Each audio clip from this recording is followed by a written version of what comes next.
And so if you're a leader and you're struggling to do that, you need to have a hard look at yourself, and you need to get some work. Like you need to invest in your soft skills. You need to invest in your ability to communicate assertively. Passive aggressive communication is proven to be the worst style of communication in marriages and in the workplace, because it's kind of like stabbing somebody in the back. It's like, yeah, okay, sure, whatever. And then underneath you give a little dig, and then like a negating comment might come out in a meeting, or then there's like gossiping underneath the breath.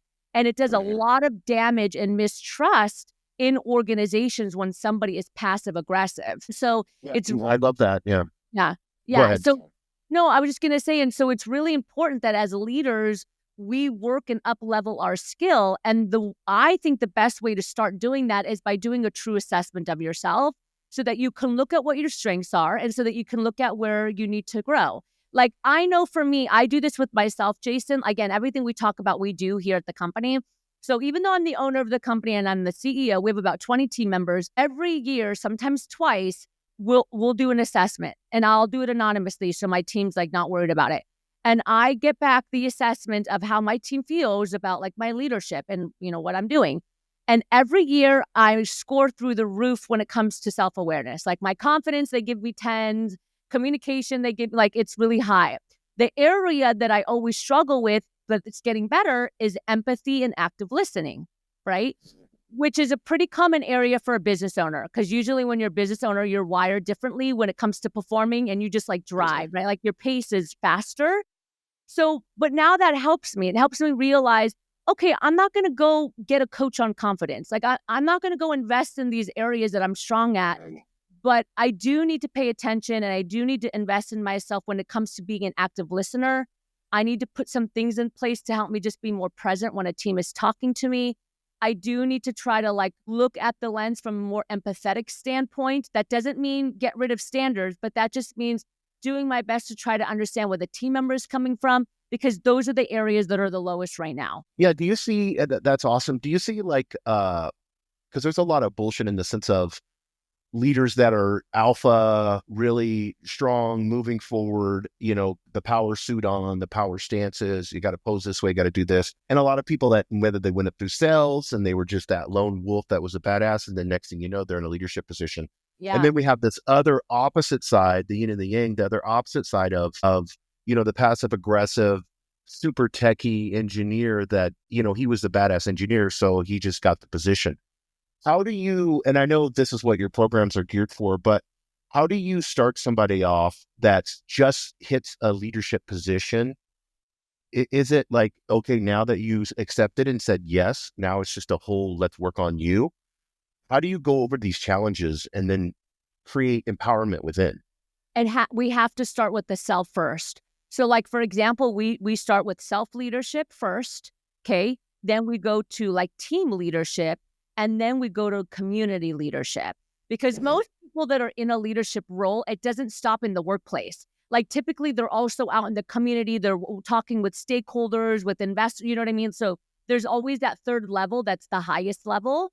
But the first thing we have to do, Jason, is start with the self. And that's a really big misconception with leadership, because we're dealing with it right now with one of our companies. We have somebody that the company has put them in coaching, one-to-one coaching. And the leader's like, I'm not doing coaching. No way. They don't want to do, they're like, no. And they're leading a team, but they're like, no, I'll watch the training. I'll do the training, but there's no way that I'm going to do coaching. And so we had to have a tough conversation with the company and say, just so you know, if this individual is not ready to do the one-to-one coaching, but they're expecting their team to do the one-to-one coaching, what they are, that the next level is also getting one-to-one coaching, there's going to be a big gap that happens. And that gap is not going to be good, because what's going to happen is the team is going to become more evolved through their transformational one-to-one coaching. And the leader who is refusing to do the work is going to end up like creating a gap between him and the team. And they're going to become smarter than the leader. You see? Mm-hmm. And so we always have to start with the self. We need to start with the accurate self-assessment. Like, where should we work on? Like, what should we work on? The self-confidence is really the biggest thing, because most people behave based off of their beliefs, including leaders. The way that they communicate, the way that they behave with their team, the passive aggressiveness, the aggressiveness, all of those are behaviors that are based off of belief constructs that they built over time, starting from when they were a child. So Well, let's go. before, Let's go into that. That's really good. yeah, The yeah, beliefs, yeah, because that's what's screwing people up. yeah, You nailed it. I mean, 100% with me. Once I started understanding, EQ, self awareness, all that, and began to really study it, it was like, oh, it was this when I was a kid. Oh, it was the way, my mom, well, she's great, but she was very hard on me, entrepreneurial type, so it was like, I'm never good enough. How do you coach that to new leaders or with leaders? How do they begin those processes to understand the false beliefs? yeah. So I'll have a strategy I'll share with you here. But before I do that, I want to remind people that when you have this belief structure and system, all of your behaviors are dictated through that lens. And I remember, I'll give you a quick example because I think personal stories are always add that extra level. When I was an executive, I remember we being in a meeting one time and I was up in front and I was telling the team like these directions, like we're making some changes, blah, blah, blah, blah, blah. And I had somebody raise their hand that was older than me, much older. And they were like, why are we doing that? And I just like literally ripped their head off verbally. I was like, because I'm the leader, I said so. This is what we're doing. Stop asking questions, blah, blah, blah, blah, blah. No wonder they thought I was intimidating. And then I realized Plus, you after, could dance better than them, right? yeah, right. Because Yeah, so so then, that's intimidating. but I went back and I was like, I don't really like that I responded that way. But because I was growing in my self-awareness, I was able to coach myself through that behavior. So I realized that behavior was not a good behavior. So then I went back and I was like, I don't like that behavior, that I basically like reprimanded this person and got like more than assertive. I wouldn't say aggressive, but I was pretty dominant. That's not a good behavior. Why do I have that behavior? I was able to coach myself backwards. What's the belief? And then my belief was, well, they're negating me. They don't trust me. I'm younger, so they think that I don't know what I'm doing. But all of those beliefs were made up. Like nobody told me you're too young to be an executive. Nobody told me I don't trust you.